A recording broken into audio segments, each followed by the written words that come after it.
Buenas tardes, nosotros somos el grupo número 5. Estamos conformados por Edwin Panza, Priscila Cabrera, Caterine Ramos, Brian de la Cruz y mi persona, Mónica Kinder. A continuación vamos a hacer la presentación de nuestro portafolio.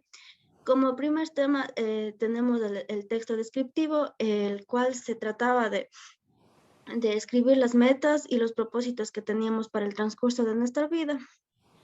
Este taller era más como para socializarnos con la materia, para perder el miedo a la escritura. Y como segundo punto tenemos lo que son las dificultades para las prácticas de la escritura en base a la entrevista de Daniel Pena. Él nos habla de cómo la escritura hoy en día sufre una deficiencia en la práctica y en alguna de sus consecuencias, como lo es la lectura lenta, falta de fluidez en palabras más complejas, problemas de concentración y otras más, que se convierten en barreras al momento de tener una buena escritura. Por lo general se cree que las dificultades en la práctica de la escritura se dan por el desinterés de parte de los padres, ya que estos son un pilar fundamental para los educandos. Se deben poner en práctica técnicas de aprendizaje que les ayude a desarrollar su desarrollo cognitivo, mejorando así la capacidad de memorizar, como leer, escribir y realizar otros métodos con habilidades esenciales que ayuden a sobrellevar esta dificultad. De esta manera se irá mejorando la técnica de su capacidad de escribir textos académicos y no académicos de una forma más fluida. Gracias. A continuación, mis compañeros. Buenas tardes, profe. A continuación les vamos a hablar sobre la lectura 1 y taller número 3, la comprensión lectora y sus dimensiones. La comprensión literal como característica es identificar semejanzas, diferencias, momentos, escenarios que se muestran en el fondo del texto, es orientar al lector en el uso del diccionario a interpretar un esquema gráfico o de información y comprender el contenido. Esto se debería utilizar en un lenguaje acorde a la edad del niño o del educando, con el fin de que pueda entender y analizar de mejor manera dicho conocimiento en esa clase. También hay que tratar de relacionarlo con su entorno o compararle con su diario vivir. Y un ejemplo de ello sería cuando el alumno llega tarde a clases. La segunda es la comprensión reorganizacional. Y esta tiene como característica buscar a que el lector examine, resuma y organice la información que se manifiesta en el texto, que, que después de esto se debe eliminar la información redundante, suprimir lo irrelevante, organizar las ideas principales, reorganizar su texto para elaborar la síntesis. Como un ejemplo tenemos cuando un niño lee una determinada clase y cree comprender la información y debería eliminar lo redundante y hacer una conclusión de la mejor manera. A continuación. Ya. También existe la comprensión inferencial o interpretativa y se caracteriza porque permite ir más allá del propio texto y establecer una interacción entre el lector y el autor. Esta también es manifestada por el alumno, el mismo que hace uso de varias ideas y la información explícita del texto, además de que pone en funcionamiento su intuición y su experiencia personal para hacer conjeturas y elaborar hipótesis. Este tipo de comprensión lectora es la más relevante porque aquí ocurre la interrelación entre el que lee y la información del texto y también sirve para aclarar dudas. Un ejemplo sería cuando una persona puede escuchar una frase como puede ser "el cielo está despejado" y en base a esto el lector puede inferir o crear sus propias hipótesis de dicha frase. Por ejemplo, puede manifestar que no lloverá, así creando varias ideas. También está la comprensión crítica o de juicio, que se caracteriza por juicios propios con respuestas de carácter subjetivo, una identificación con los personales del libro. Esta también puede deducir o expresar opiniones, así como también emitir juicios. Un ejemplo de esta sería cuando La naturaleza de los mitos griegos, que es un libro de Geoffrey Stephen Kirk, En este libro, el autor hace una lectura crítica sobre las distintas definiciones y concepciones que hay acerca de los mitos y además se diferencian los mitos de las fábulas, las leyendas y las sagas. El autor también hace una lectura crítica sobre los mitos griegos y cómo deben ser clasificados.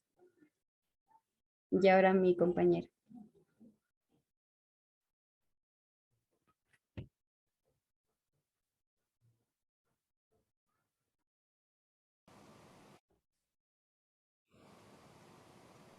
Ya, la cuarta actividad que desarrollamos en esta materia es que debíamos leer un libro. ¿Qué es leer? La autora era Beatriz Actis. En esto debíamos de participar en un conversatorio y luego realizar un resumen expresando nuestras opiniones referentes al tema. A lo que hablamos de comprensión lectora, decimos que la lectura se termina en sí como un sistema que debemos decodificar, es decir, construir un significado del texto donde encontramos transacciones entre el pensamiento y el lenguaje. Como educadores deberíamos incentivar y despertar el amor por la lectura, además que la frecuencia y la lectura en diferentes contextos, entre los que tenemos leer mucho y diverso, comentar experiencias personales de lectura, recuperar estatus social de la lectura, incentivar la apertura de todo en el espectro cultural. Además que la comprensión lectora subraya que los mecanismos mentales que se ponen en juego en la actividad de leer, escribir y escuchar y el hablar tienen origen en una relación dialógica que está presente en todas las actividades humanas que desarrollamos. Entre estas podríamos decir que a realizar múltiples experiencias con textos, eh, comprensión y comprobar la lectura, sacar conclusiones, establecer relaciones y recordar lo que se dijo antes.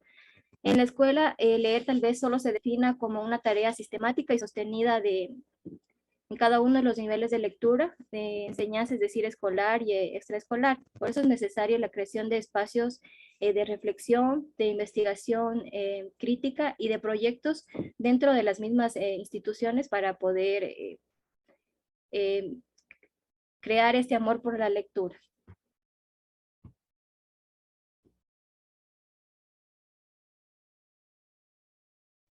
Continuando con la presentación, yo daré a conocer los dos últimos temas de la clase, el cual es el currículo 2016 y las normas APA. Entonces, para entrar un poquito en contexto, voy a decir que es un currículo y podemos decir que son un conjunto de experiencias que viven los estudiantes con la guía de un docente y su objetivo es alcanzar determinadas finalidades educativas. En lo que pudimos evidenciar del currículo 2016 es que este propone un perfil de salida de bachillerato ecuatoriano articulado a todos los subniveles, en el cual se basa en la justicia, la innovación y la solidaridad. Estos valores son fundamentales en este perfil de salida. Además, se encuentra organizado por áreas y grados. Entonces, también podemos decir que el currículo 2016 cuenta con objetivos, destrezas con criterio de desempeño e indicadores de evaluación, los cuales se distribuyen por las distintas áreas del conocimiento de estudios para permitir optimizar el aprendizaje y que el docente se acople de mejor manera para enseñar. Entre el análisis que hicimos del currículo 2016, encontramos que su metodología base es el constructivismo, en el cual propone áreas activas, participativas, que fomenten el pensamiento racional y crítico. Además, que cuenta con indicadores de evaluaciones para cada materia, y estos criterios de evaluación sirven para que el aprendizaje que se espera sea alcanzado en todos los estudiantes en un momento determinado.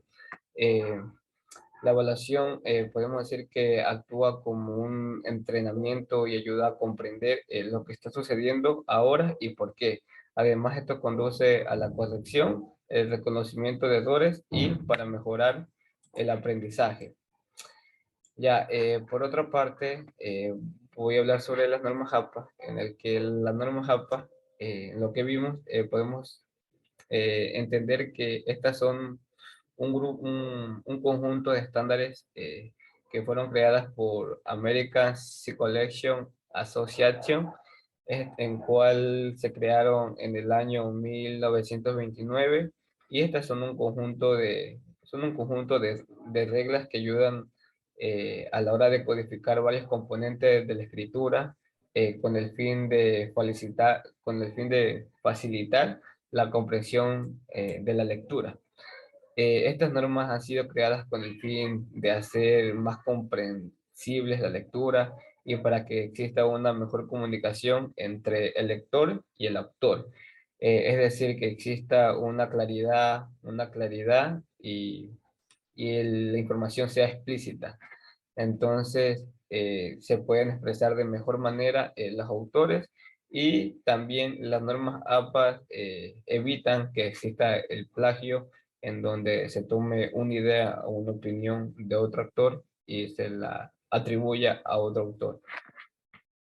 Para finalizar con la presentación de nuestro video, nuestro grupo escogió la página de Padlet para hacer el portafolio, ya que consideramos que podemos interactuar de mejor manera y aportar todos en grupo.